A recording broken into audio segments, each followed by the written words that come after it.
Formasi klasik sebuah band terkadang punya cita rasanya tersendiri.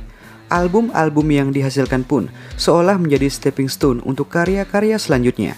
Setali tiga uang juga dengan formasi band yang membawa puncak kejayaan bandnya tersebut. Tentunya konflik-konflik internal pastilah terjadi.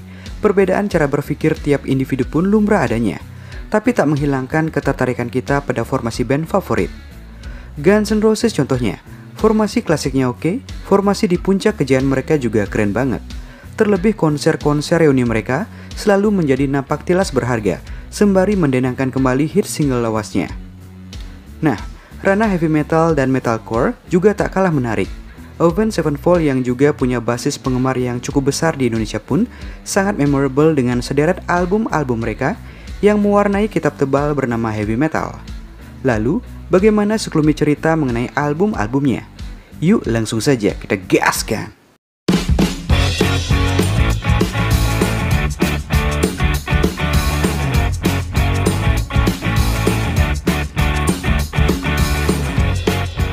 Album pertama mereka, Sounding the Seventh Trumpet, bergenre metalcore. Namun, beberapa track punya aliran menyimpang, seperti Streets yang lebih cenderung ke punk dan Warmness on the Soul cenderung ballad.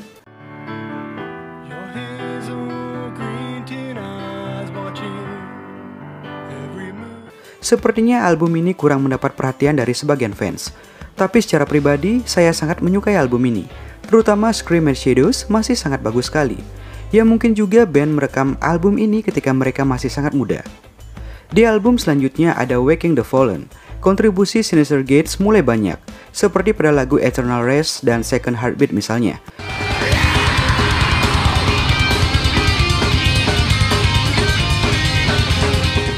Duet gitar antara Zaki dan Synyster sudah mulai terdengar di album ini, dan secara musikalitas sudah mengalami peningkatan.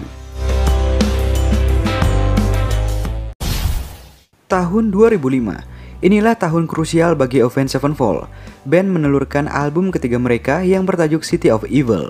Secara musikalitas, album ini sangat bagus, permainan gitar lebih melodius. Duet gitar antara Zaki Vengeance dan Synyster Gates diperkenalkan di sini, dan sentuhan musik menjadi lebih sedikit ada sentuhan klasik.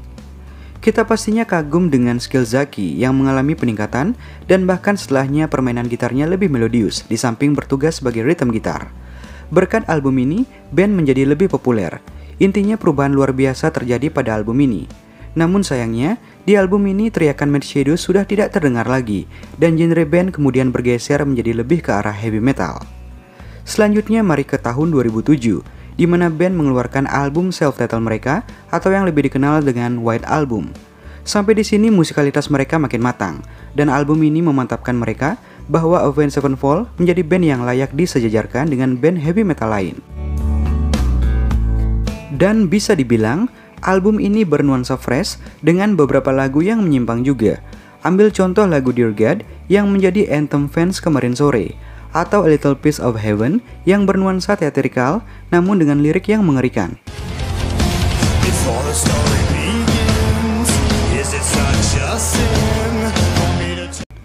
Oh iya, di album ini peran The Rev sebagai backing vokal dapat diacungi jempol.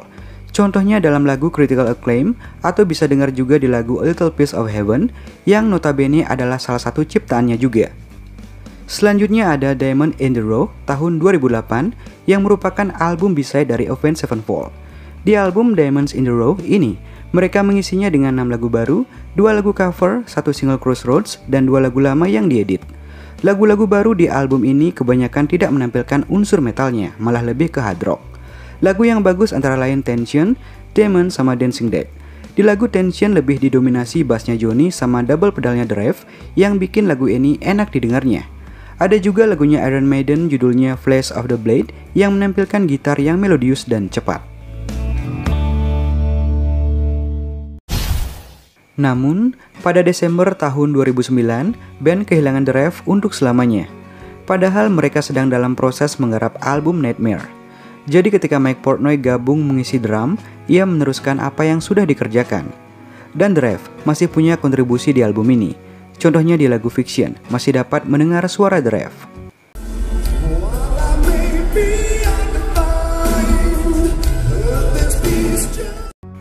Di tahun 2010, dirilislah Nightmare, album tergelap dalam band. Kehilangan sahabat mereka tentunya menyisakan kesedihan bagi teman-teman band lainnya. Dan sangat terasa di album ini. Nuansa di album ini pun gelap, dan di album ini musik mereka terdengar lebih cadas. Nightmare ditulis oleh Matt Shadows sehari sebelum pernikahannya. Dia terinspirasi dengan kalimat "It's your nightmare" saat mengendarai motor sepulang bermain basket. Dia mulai menyanyi menggunakan BlackBerry-nya dan pulang ke rumah untuk mulai pekerjaannya. Sehingga dia pun terlambat tiba di Palm Springs di mana pernikahannya dilangsungkan. Dan sesampainya di sana dia pun langsung mengambil tempat. Nightmare menjadi lagu yang sering diputar di radio populer selama 3 minggu berturut-turut, yakni pada tanggal 31 Agustus 2010, 7 Oktober 2010, dan 14 Oktober 2010. Lagu God Hate Us menunjukkan lagi Scream Shadows yang setelah beberapa lama hilang.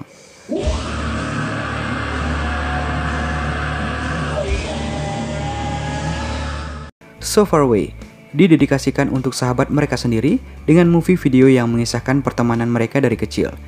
Yang menarik adalah konsep klip video lagu Nightmare seperti terpengaruh dari klip video Mode of War-nya Pantera. Yang paling kelihatan adalah gaya Shadows yang mirip-mirip Anselmo. Seperti yang kita tahu bahwa Pantera adalah salah satu influencer mereka. 3 tahun kemudian band merilis Hail to the King, sebuah album yang komposisi musiknya lebih sederhana, tentu tidak segarang album sebelumnya. Bagi saya album ini adalah seperti Black albumnya Avenged Sevenfold. Coba dengar intro Shepherd of Fire, lalu bandingkan dengan Entertainment.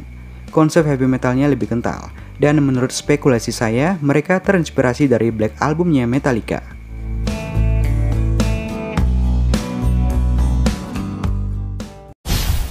Bagi kalian yang paling menunggu kedatangan album ini, mungkin cukup kecewa juga mendengarnya ketika pertama kali.